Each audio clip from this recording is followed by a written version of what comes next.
That being said, these winds are supposed to switch around northwesterly, and that'll help.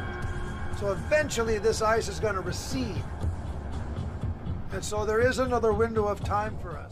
Joe Biden took drastic action, shutting down Deadliest Catch after a terrifying bycatch was discovered.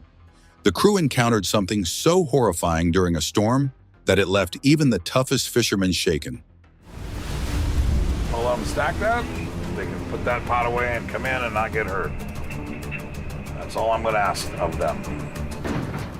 Why did they have to return to shore so urgently? What could be lurking in the ocean that forced such a quick response? Join us as we dive deep into the unsettling truth behind this spine-chilling event.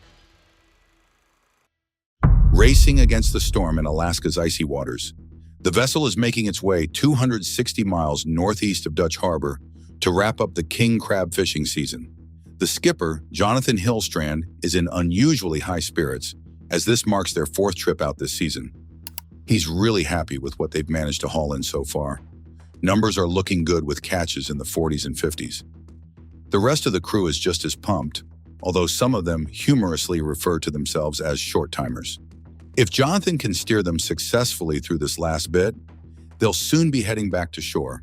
The guys, all around 45 years old, I can either put a bunch of pots, keep making a pass, set like 4 or 5, make another pass, 4 or 5, or I can just do a spiral. are seasoned veterans who know how to deal with the challenges the ocean might throw at them. Before long, they're hauling up their crab traps, which are teeming with the crabs they've been after, including one crafty crab that almost got away. Could this unexpected catch be the reason for their hasty return to shore? Just wait until you see what happened next. It's something straight out of a nightmare.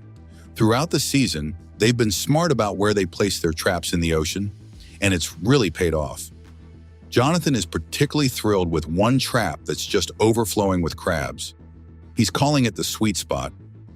Meanwhile, Stephen is excited about the prospect of finishing up early because this huge catch might mean they can head back sooner than expected. All of a sudden, their equipment gets snagged with another boat's gear. Mike spots the problem right away, and they can't afford to waste any time figuring out whose equipment it is or where the other boat might be. Their main focus is to free themselves without causing any damage to their own setup. They manage to dodge a big disaster and are relieved because diving into freezing waters to cut loose tangled lines is the last thing any of them want to do. With only 13 traps left to check and a storm quickly approaching, they're in a rush to fill up their storage. There's a bit of tension about what they might find in those last few traps. There's always the chance they could come up empty. After a tough season out at sea, they decide it's time to call it quits. Move to a safer area where there's not trawlers, but SIG doesn't run from crab. Fortunately, it looks like luck is on their side. They end the season with a couple of traps they hadn't gotten around to checking, and now they're racing against the storm trying to make it through False Pass, a famously narrow and risky path known for its massive 30-foot waves that could easily smash their boat. But they've got no other choice but to push through if they want to make it home safe and sound. False Pass itself is a tiny spot on Unimak Island in southwest Alaska, with a population of 397 people, mostly seasonal workers at the local fishery, though only about 35 live there all year round. It got its name from early American captains who mistakenly thought they couldn't get their large ships through the northern end of what's now known as the Isanaski Strait. It officially became a community back in 1921 when they set up a post office, adding to the salmon cannery that had been established a few years before. In False Pass, fishing is more than just a way to make a living. It's what keeps the whole community going. They catch halibut, salmon, cod, and those valuable crabs, positioned right on the edge of the Aleutian Islands, next to the Bering Sea. These folks are well aware of how thin the line is between a big haul and coming back with nothing. Did they hit their $1 million goal this season? The sea knows, but it's not telling. Back on the ship, now 190 miles northwest of Dutch Harbor, the crew is up against strong winds and huge waves near the Pribilof Islands. They know that respecting the sea is critical to staying safe out here. Jonathan is hoping for smooth sailing as they go deeper into the fishing zones. From 180 fathoms down to more than 5,400, his aim is to bring in between 4,000 and 5,000 pounds of crabs, dreaming of reaching that $1 million threshold. Just when they think the worst is over, the sea brings another tough test for their strength and will. Battling waves for a record. Crab catch. Captain Jonathan Hillstrand fights through a 200-mile-wide storm, taking on the ocean in an attempt to break records with a 50,000-pound golden king crab haul amid towering 25-foot waves. They finally find the perfect depth and, surprisingly, pull up enormous, bright red crabs that significantly bulk up their traps. With storms looming and their traps nearly full, the time bandits are up against more hurdles. Will the sea keep rewarding their hard work with a plentiful crab bounty?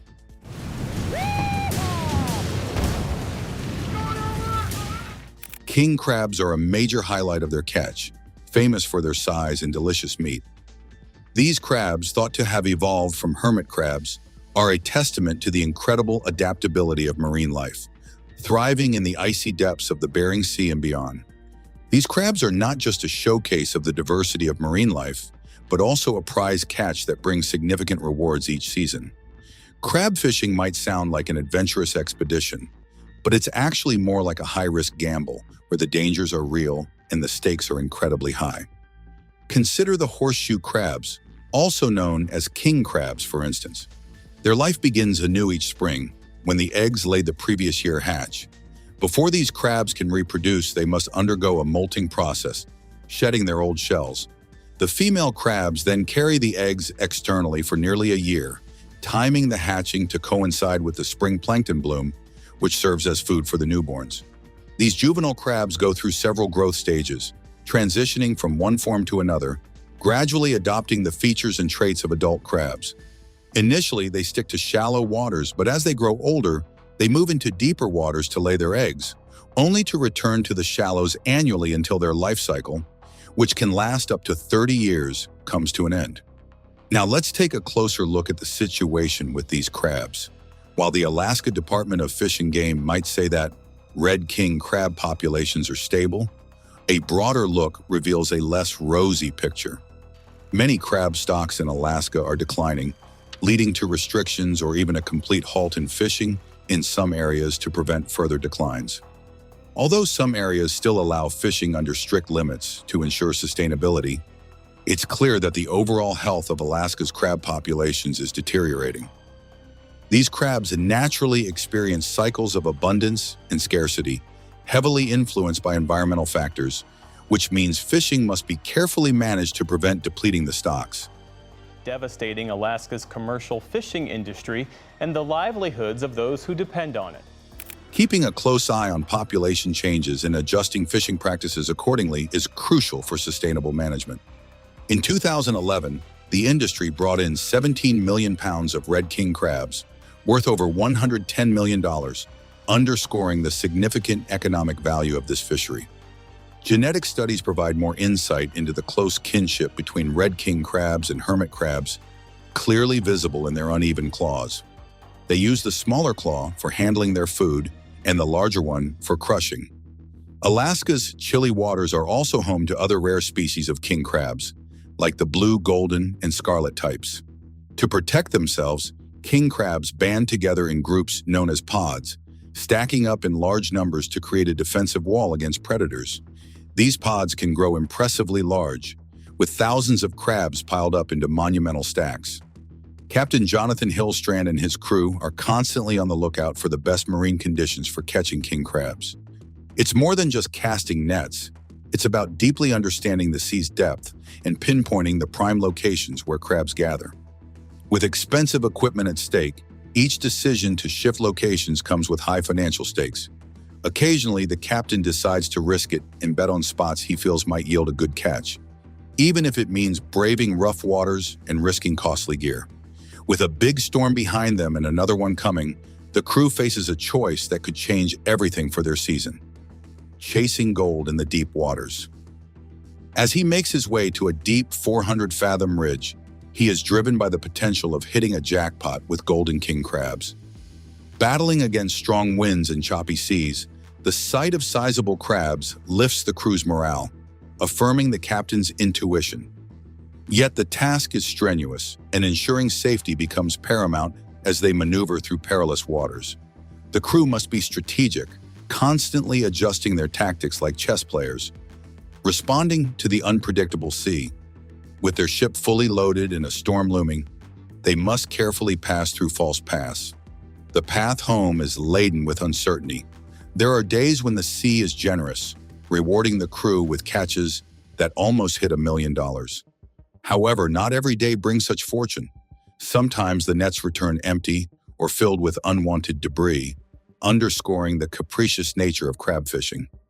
It is an enterprise where enormous profits can quickly turn into significant losses, reflecting the sea's unpredictable nature. The financial dynamics of crab fishing are intricate. Operating the specialized equipment needed to catch and process crabs, such as traps and pots, demands skilled workers, and this labor doesn't come cheap. Furthermore, once the crabs are captured, they need to be manually cleaned and processed, which adds to the overall cost of production. The rarity of crabs adds another layer of complexity. Unlike some seafood that can be farmed, crabs are caught wild, which means their availability is dependent on natural populations that can fluctuate due to environmental factors such as water temperature and quality. Despite these challenges, the demand for crab meat remains robust. Many regard it as a luxury food, and its distinctive flavor and texture make it highly sought after in the culinary world. Well, the guys work well together. I mean, I gotta give them that, but they are a little frustrated. That's pretty obvious. Nobody likes not catching crab either. This high demand, coupled with the labor-intensive and costly process of catching and preparing the crabs, pushes up the prices, making crab meat a luxury item on many menus. Crab fishing presents a multitude of challenges, both from nature and economically. Each trip to sea is a calculated risk with no certainty of success, symbolizing the unpredictable interaction between humans and nature in their quest for one of the ocean's most coveted delicacies. As the crew wraps up their first fishing trip, it's time to head back to shore. Jonathan shares a strong bond with Andy and openly expresses his appreciation for his companionship during the trip. Andy, touched by their shared experience, is nearly moved to tears as they reflect on all that has happened, the successes and the hardships, and agree that it was an adventure worth undertaking. John and his brother Andy had a successful first outing. They managed to catch a significant number of crabs, filling their boat to capacity. When they docked at King Cove to unload, Jonathan couldn't hide his pride. Despite starting later than planned and facing some early obstacles, they ended with a tremendous haul of over 70,000 pounds of crabs, valued at about $850,000. Jonathan was pleased with his leadership, especially how he guided the younger crew members. After this joint venture, John flew home, and Andy headed back to the mainland, both satisfied with their efforts. Jonathan stayed behind, content with having brought everyone back safely and grateful for the brothers' assistance. Crab fishing is known as a challenging and hazardous occupation, not only because of the physical labor involved, but also due to the unpredictable ocean conditions. At the beginning of this episode, Jared tries to lift the crew's spirits by emphasizing the importance of teamwork, reminding them that it's a collective effort and no one can do it alone. They helped him on the boat, they got him dried off, and one of my crewmen says, "Uncle Patty." I was like, "You know this guy?" "Yeah, it's my Uncle Patty, and he's going fishing with us." Shortly after his pep talk, a disagreement erupts among the crew, and Jonathan steps in to mediate. In the control room, Jonathan learns that they are approaching icy waters and urges everyone to maximize their crab haul while the conditions are favorable. Their efforts pay off handsomely, resulting in a massive catch that excites everyone. But the ocean's mood can change rapidly, and they remain alert, ready for any shifts. They prepare for another round of fishing, hoping their good luck will persist. As they move into even rougher waters, the crew realizes that their biggest test might not be the storm they just passed. Trapped by ice but still fishing, sea ice occurs when ocean water freezes, forming ice that is less dense than the salty water below, allowing it to float. It covers a significant portion of Earth's polar regions and plays a crucial role in the local ecosystems. However, navigating through ice-filled waters is extremely challenging. Icebergs and floating ice can trap a ship, making it difficult to move through. The ice also changes frequently due to wind and water currents, further complicating navigation. Having just navigated through False Pass, the crew now faces the additional challenge of sea ice. They must quickly adapt to ensure their safety and continue their fishing operations. As they move closer to a huge stretch covered with sea ice, Jonathan suddenly hears that the ice is closing in quicker than they thought. Though they got a heads up to go slower, it's already too late to switch their direction. Despite this setback, the crew decides to stick with their plan to fish. Trouble starts right away when their fishing gear gets stuck. Freddie quickly gets to work, sorting out the mess of nets and ropes, when out of nowhere, a giant wave hits their ship. This unexpected shakeup throws everyone around and stirs up fear among the crew. Jonathan steps in, keeping everyone calm and ensuring the fishing keeps going despite the mess. After some intense effort, the team manages to clear the snag and get back to fishing. They're thrilled when they manage to catch a big load of fish, lifting everyone's spirits and bringing some hope. They begin to feel a little brighter, wondering if their streak of good fortune might continue. Now they just need the ice to hold off a bit longer so they can keep up their work without any more holdups.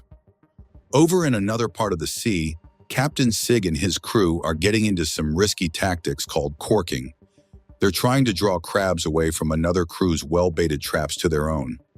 You can't work. You can work. Go breathe some fresh air. Go stand over there by the crane when you're ready. Sig is all about winning and doesn't hide his goal to snag the biggest haul, even if it means playing a bit dirty. He's crossing his fingers that these sharp moves don't mess up their good terms with the other crew, but it's definitely a risky play. The air is thick with tension as both teams try to outdo one another, each hoping to score big without too much trouble. Way up north, the captains of the Time Bandits and Northwestern are eyeing their crab pots, eager for a big catch. The Northwestern crew scores a hefty Golden King crab right off the bat, which pumps up the Time Bandits to kick off their catch. They quickly haul in 90 red king crabs, but their next few tries aren't as fruitful, only pulling in a few crabs at a time, ending up with just 25 from 3 pulls. Despite the smaller numbers later on, the crew is buzzing from their strong start. The red king crab, a titan of the crab world, lives in the cold northern waters of the Pacific, from the Bering Sea down to the Gulf of Alaska. Also called the Kamchatka, or Alaskan king crab, it's a favorite among fishermen for its impressive size.